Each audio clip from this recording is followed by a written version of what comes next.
Bismillahirrahmanirrahim. Assalamualaikum warahmatullahi wabarakatuh.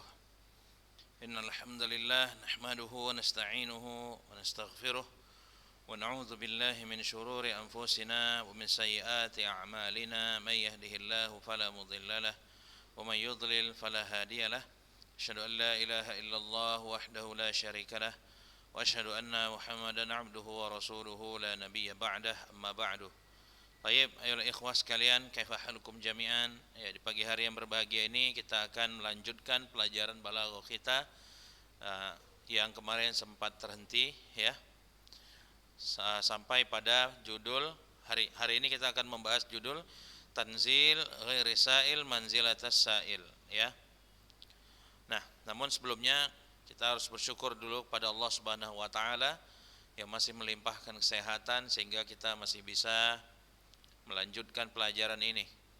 Kemudian salawat dan salam tak lupa kita sampaikan pada Nabi Muhammad SAW yang telah mengeluarkan kita dari masa jahiliyah dan membawa kita kepada agama Islam yang terang benderang ini. Baik. Nah, selanjutnya kita baca Tanzilu ghairi sa'ili manzilatas sa'il.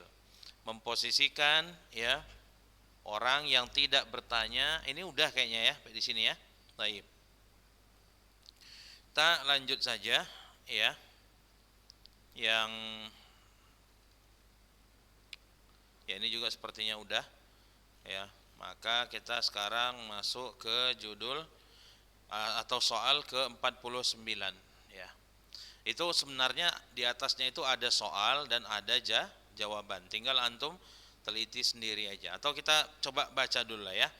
Bayin wajha khuruji al-khabari an muqtada az-zahir fi kullin minan nusus. Antum lihat sini. Qala Allah Ta'ala huwallazi yurikumul barqa khaufan wa tama'an. Dialah Allah yang menampakkan pada kalian barq ya, kilat. Khaufan wa tama'an. Ini nanti antum tengok apa arti lengkapnya ini. Ustaz enggak berani terjemah sembarangan untuk kata khaufan wa tama'an ini. Nah, kita tengok jawabannya apa di situ nomor 1. Inzalul alim manzilatal jahil. Ya. Cuma syarahnya inilah yang nanti antum harus coba analisa sendiri, ya. Nah, sekarang kita coba masuk ke soal 49. Mal farqu bainal jumlati al-ismiyati ya. Mal farqu bainal jumlati al-ismiyati wal fi'liyati fil istimali. Apa perbedaan ya antara jumlah ismiyah dan fi'liyah dari segi penggunaannya? Anda tengok sini. Al-jumlatul fi'liyah wa hiya imma murakkabah min fi'lin wa fa'ilin. Jumlah fi'liyah ini ya, dia ada yang tersusun dari fi'il dan fa'il. Contoh, qala Zaidun wa imma min fi'lin wa naibu fa'il ya, atau bisa juga dia tersusun dari fi'il dan naibul fa'il. Contohnya apa? Duriba Zaidun, Zaid dipukul. Nah, ya. Innaha hanya ini balik ke jumlah fi'liyah. Jumlah fi'liyah ini tufidu bi asli wad'iha. Pada dasarnya ya, menunjukkan pada tufidu itu bisa artinya memberi faedah atau menunjukkan ya. Bi asli wad'iha, pada asalnya itu maksudnya. Ya. Jadi jumlah fi'liyah pada asalnya berfungsi untuk menunjukkan at-tajaddud. At-tajaddud itu artinya adalah pembaharuan. Ya, at-tajaddud wal hudus ya, pembaharuan ataupun terjadi secara berulang-ulang ataupun menunjukkan atas suatu kejadian. Fi zamanin muayyan, pada waktu tertentu ya. Fala yustafad. Nah, jumlah fi'liyah ini dia tidak menunjukkan ya. Fala yustafad. Nah, tengok. Maka perhatikan di sini ya. Pada kalimat tala'atis syamsu, tala'a kan fi'il, syams itu fa'il. Berarti kata tala'ati syamsu adalah jumlah fi'liyah yang terdiri dari fi'il dan fa'il. Maka jumlah ismiyah tala'at asyamsu itu tidak menunjukkan, fala yustafa tidak menunjukkan illa kecuali itsbatut tulu' laha fi zamanin madha. Ya, maka jumlah tala'ati syams tidak menunjukkan ya tentang tetapnya terbit matahari, ya, tetapnya terbit bagi matahari pada waktu yang lalu. Jadi tala'ati syamsu itu hanya menunjukkan kepada terbitnya matahari pada waktu yang lalu. Udah, cuma itu aja. Ya. Jadi maka fala yustafadu min nahwi tala'ati syams illa itsbat at-tulu' laha fi zamanin muayyan. Ya, maka ya jumlah tala'ati syams itu tidak menunjukkan atau tidak berfungsi kecuali untuk menetapkan sifat terbit bagi matahari pada waktu yang lalu. Tengok ya. Wa qad tufidul istimrar at-tajaddudi syai'an fa syai'an bihasabil maqam. Terkadang juga jumlah fi'liyah ini berfungsi untuk menunjukkan terjadinya pembaharuan secara terus-menerus, secara perlahan. Namun terkadang jumlah fi'liyah ini berfungsi juga untuk menunjukkan terjadinya pembaharuan ya terus-menerus secara perlahan-lahan. Ya, sesuai dengan keadaan, bihasabil maqam, sesuai dengan keadaan atau kedudukannya. Ya, wa bima'unatil qara'in, karena juga dengan adanya qarinah. Qarinah itu indikasi. Ya, indikasi seperti ucapan penyair yang bernama Al-Mutanabbi.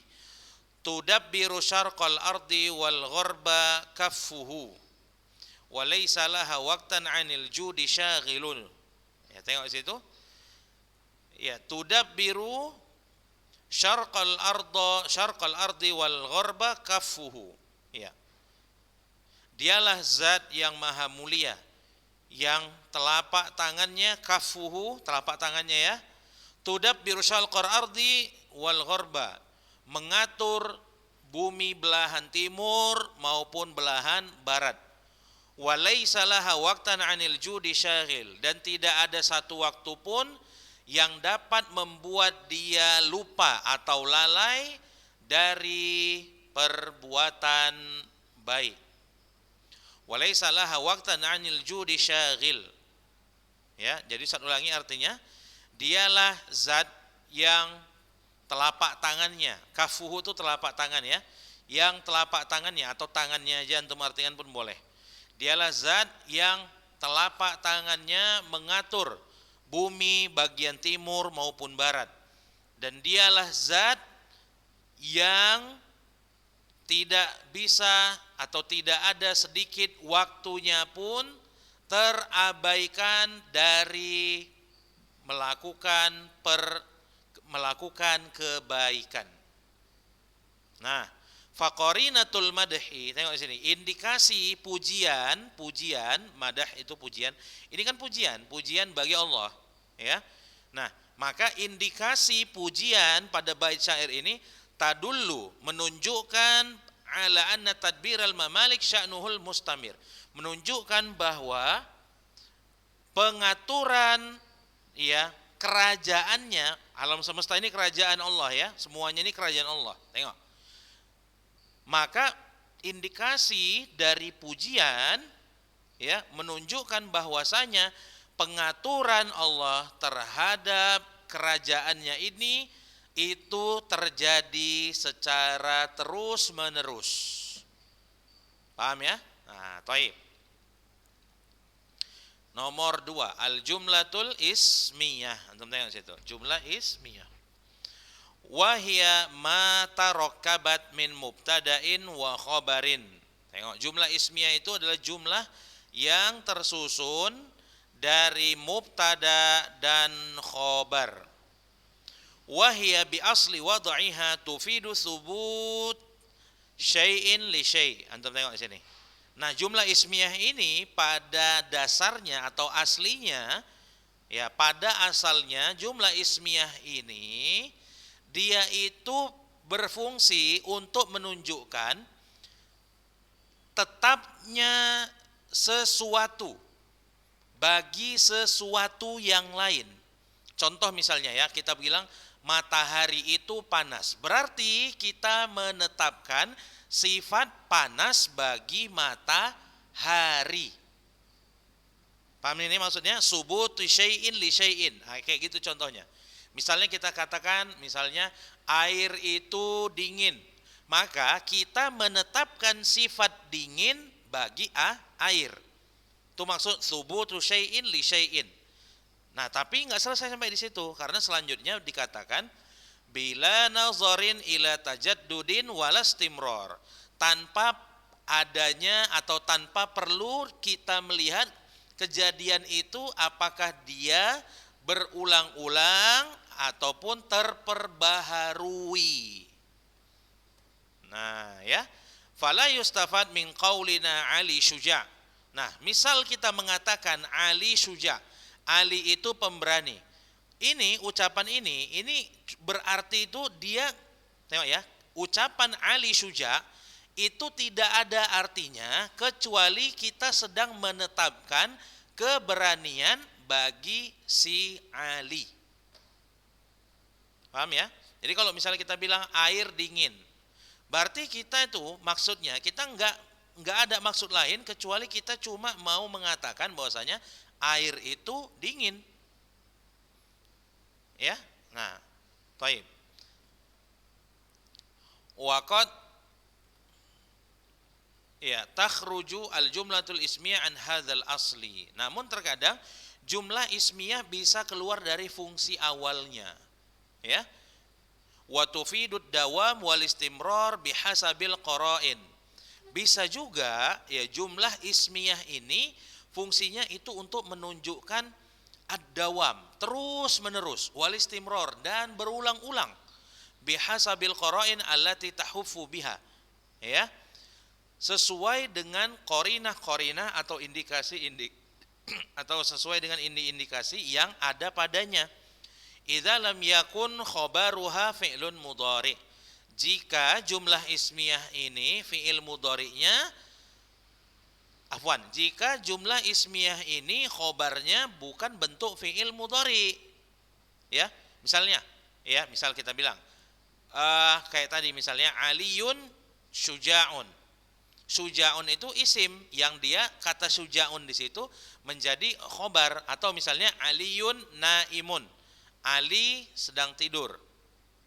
Ya, kalau misalnya kita rubah Aliyun yanamu, itu dia nggak bisa berfungsi untuk menunjukkan ad-dawam wal istimror, nggak bisa. Ya, seperti dijelaskan pada kalimat barusan. Wa qad takhruju al-jumlatul ismiyah ya an hadzal asal. Nah, jumlah ismiyah bisa keluar dari fungsi awalnya yang menunjukkan subutu syai'in li syai'in bila nazar ila tajaddud wal istimrar, dia bisa keluar dari fungsinya ini. Wa tufidud dawam. Kemudian setelah dia keluar, dia bisa berfungsi untuk menunjukkan ke dawam. Dawam itu terus menerus, wal istimrar, ya. Terus menerus, dawam wal istimrar sama artinya. Bihasabil qara'in, ya. Sesuai nanti dengan qarinah yang ada padanya pada jumlah ismiyah itu, allati tahufu biha, yang ada padanya. Idza lam yakun khabaruha fi'lun mudhari'. Itu bisa terjadi kalau khobar dari jumlah ismiyah tersebut bukan fi'il mudhari'. Wa dzalika bi ayyakuna al-kalamu fi ma'ridil madhi aw dhammi aw hikmah. Nah, jumlah ismiyah nanti bisa dia berfungsi untuk ad-dawam wal istimrar bihasabil qara'innya itu kalau omongannya tersebut, kalau jumlah ismiyahnya itu ketika kita pakai fi ma'ridi atau fi ma'radi al-madhi awidz dhammi, ketika kita mengucapkan jumlah ismiyah dengan maksud untuk memuji, madah, awidz dham, atau mencela, au hikmah, atau atau untuk mengungkapkan kebijaksanaan. Hikmah, omongan yang bijaksana. Seperti dalam firman Allah, wa innaka la'ala khuluqin azim. Dan sungguh engkau berada di atas akhlak yang mulia. Tengok sini. Fasyaqul kalam, ya, arah dari omongan atau arah dari ayat ini fi ma'ridil madah, untuk memuji. Nah, dalun ala iradatil istimrar was-subut. Nah, omongan ini menunjukkan adanya istimror, terus menerus, was-subut, dan tetapnya sesuatu atau tetapnya akhlak yang mulia bagi Nabi Muhammad. Ini ayat sebenarnya tentang Nabi Muhammad. Ya. Maka Ustaz ulangi lagi, fasyaqul kalam, ya, arah dari firman Allah ini tujuannya adalah untuk memuji Nabi Muhammad, ya. Dalun ala iradatil istimrar, yang firman Allah ini menunjukkan terus menerusnya sifat mulia akhlak Nabi Muhammad dan tetapnya sifat itu pada diri Nabi Muhammad. Fal jumlatul ismiyatu la tufidu tsubut illa idza kana khabaruha mufradan. Tengok sini. Jumlah ismiyah dia tidak akan berfungsi untuk menetapkan sesuatu bagi sesuatu itu kecuali jika khobarnya itu bentuknya mufrad. Mufrad, antum ngerti nggak maksudnya mufrad? Mufrad itu maksudnya dia bukan dalam bentuk jumlah atau syibhu jumlah. Ini balik lagi ke pelajaran nahu. Karena khobar dalam bahasa Arab itu nanti dia ada khobar mufrad, artinya khobarnya itu bukan dalam bentuk jumlah atau syibhu jumlah. Ya, kalau jumlah itu nanti ada jumlah fi'liyah, ada jumlah ismiyah, atau syibhu jumlah. Syibhu jumlah itu nanti bisa jar wal majrur atau zorof makan dan zorof zaman. Paham ya? Tuh. Nah, nomor 50, soal al-khamsun. Ma tufiduhu al-jumlatul ismiyatu idza kana khabaruha jumlatan. Nah, antum tengok sini. Faidah apa yang diberikan atau kepada hal apa jumlah ismiyah ini menunjukkan kepada apa jumlah ismiyah itu jika khobarnya itu adalah jumlah. Nah, tengok kan, khobarnya jumlah. Tengok. Maka ada khobar yang bentuknya mufrad, ada bentuk khobarnya itu jumlah. Maka antum harus ngerti. Ya, tengok sini. Kepada hal apa jumlah ismiyah itu menunjukkan jika khobarnya adalah bentuk jumlah. Antum tengok sini. Idza kana khobarul mubtada'i jumlatan ismiyatan au fi'liyatan au kana hunaka qarinatun afadatit tajadduda wal hudusa. Tengok sini. Jika khobar, ya, mubtada adalah jumlah ismiyah atau jumlah fi'liyah atau di sana ada qarinah afadatit tajaddud wal hudus, maka jumlah ismiyah berfungsi atau menunjukkan kepada at-tajaddud, pembaharuan, wal hudus, dan suatu kejadian. Contoh, al-karimu yafrahu bid-dhaif. Orang dermawan itu merasa senang dengan adanya tamu. Nah, tengok sini penjelasannya. Kenapa ini kayak gini? Tengok. Udah habis pembahasannya ya. Udah insya. Nah, maka apabila jumlah ismiyah khobarnya itu ya berbentuk jumlah, ya, maka saat itu dia berfungsi, ya, untuk menunjukkan at-tajaddud, pembaharuan atau hudus atau kejadian. Nah, artinya apa di sini? Al-karimu yafrahu bid-dhaif. Orang yang mulia itu merasa senang kalau ada tamu. Berarti dia baru merasa senang kalau ada tamu, berarti terikat dengan adanya waktu. Paham ya? Berarti kebahagiaan dia itu bisa hilang kalau nggak ada tamu. Paham? Itu maksudnya itu at-tajaddud. Berarti terperbaharui. Dia senang kalau ada datang tamu. Kalau nggak ada tamu dia sedih. Kalau ada datang tamu lagi berarti dia baru senang lagi. Itu namanya at-tajaddud. Paham? Ya, wal hudus dan kejadian. Dia baru senang kalau ada suatu kejadian, yakni jadi datangnya tamu di rumahnya. Itu maksudnya. Paham ya? Nah, thayyib. Nah, sekarang kita lihat al-insya. Ya, al-insya. Ma ma'na al-insya? Ya, tengok. Al-insya'u fil lughah wal ijad wal ikhtira'. Insya dalam bahasa itu artinya al-ijad, ya, menciptakan. Al-ijad itu artinya menciptakan. Wal ikhtira'. Ikhtira' itu invention, penemuan atau menemukan sesuatu. Wal khalqu wasyuru'. Wal khalqu itu menciptakan juga, wasyuru' dan memulai. Ya. Wa fil istilah, adapun secara istilah, huwal kalamul ladzi laisa li nisbatihi kharijun tutabiquhu aw la tutabiquhu. Adapun secara istilah dia adalah kalam, omongan. Alladzi laisa li nisbatihi, yang mana ya, laisa li nisbatihi kharijun tutabiquhu. Yang mana untuk menisbatkan kepada kalam tersebut, ya, dia tidak perlu adanya faktor dari luar yang sesuai dengannya atau tidak sesuai dengannya. Saya ulangi, insya secara istilah adalah sebuah omongan yang ketika kita menisbatkan sesuatu kepadanya, kita nggak perlu faktor dari luar yang sesuai atau tidak sesuai dengan kalam tersebut.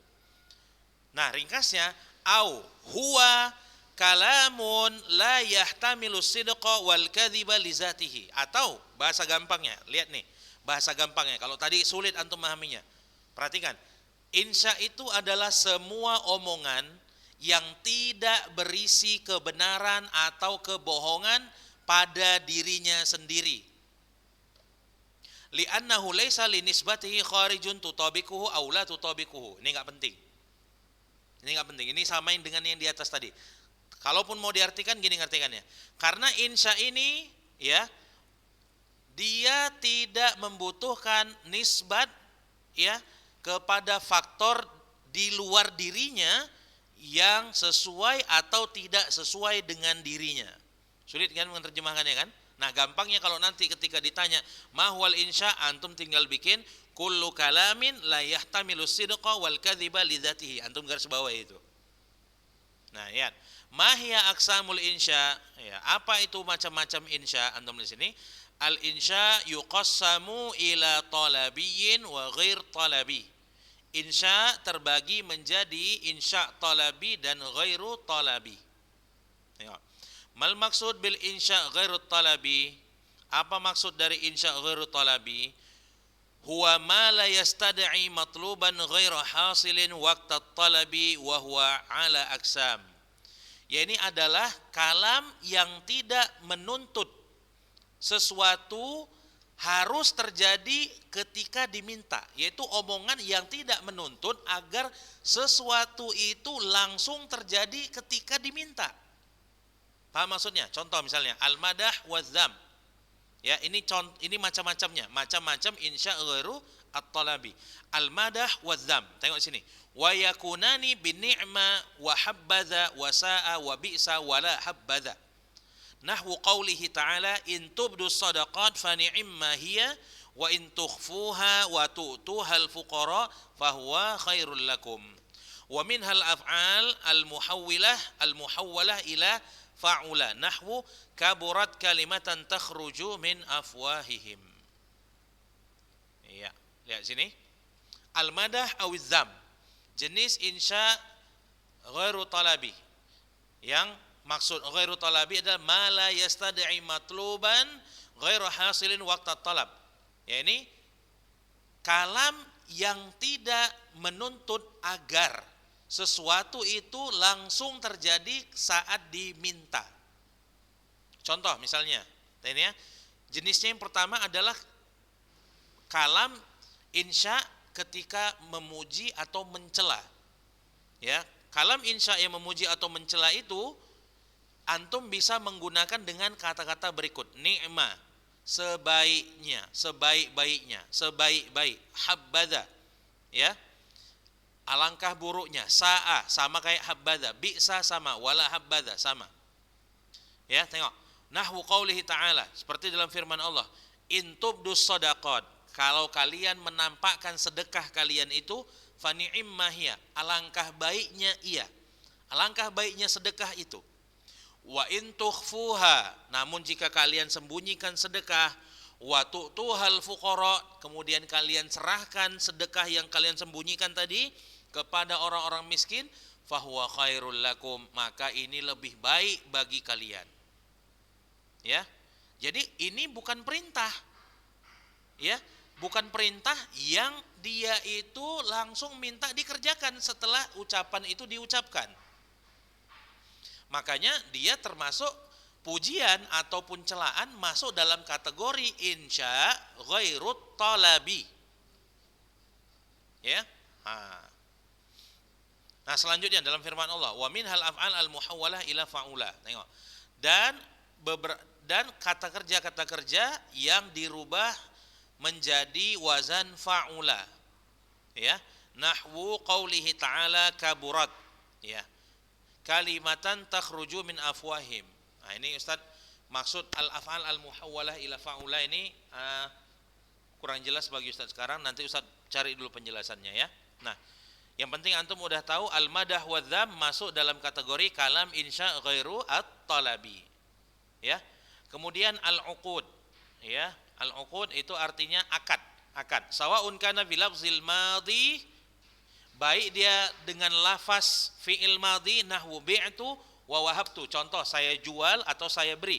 Ambi ghairihi, atau dengan selain dua kata kerja ini. Nahwu mraati taliq. Ya. Contoh misalnya adalah imraati talik, ya, istriku itu udah diceraikan. Istriku itu adalah perempuan yang sudah diceraikan. Nah, ini ucapan yang tidak meminta agar kejadian itu terjadi saat diucapkan. Ya. Dan antum harus ingat dari contoh yang udah Ustaz sebutkan tadi, ini semuanya bukan mengandung kebenaran ataupun kedustaan pada dirinya. Ya. Nah, taib, selanjutnya al-qasam. Sawa'un kana bil waw au bi ghairiha. Qasam baik dia dengan huruf qasam yang hurufnya waw atau selain huruf waw. Nahwu qaulihi ta'ala wadduha wal laili idza saja. Contohnya adalah wadduha wal laili idza saja. Taib ya. Saya rasa sekian pembahasan kita untuk hari ini. Semoga penjelasan Ustadz ini bisa antum pahami dengan baik. Ya, saya tutup pelajaran hari ini dengan doa kafaratul majlis. Subhanakallahumma bihamdika asyhadu an la ilaha illa anta astaghfiruka wa atubu ilaik. Assalamualaikum warahmatullahi wabarakatuh.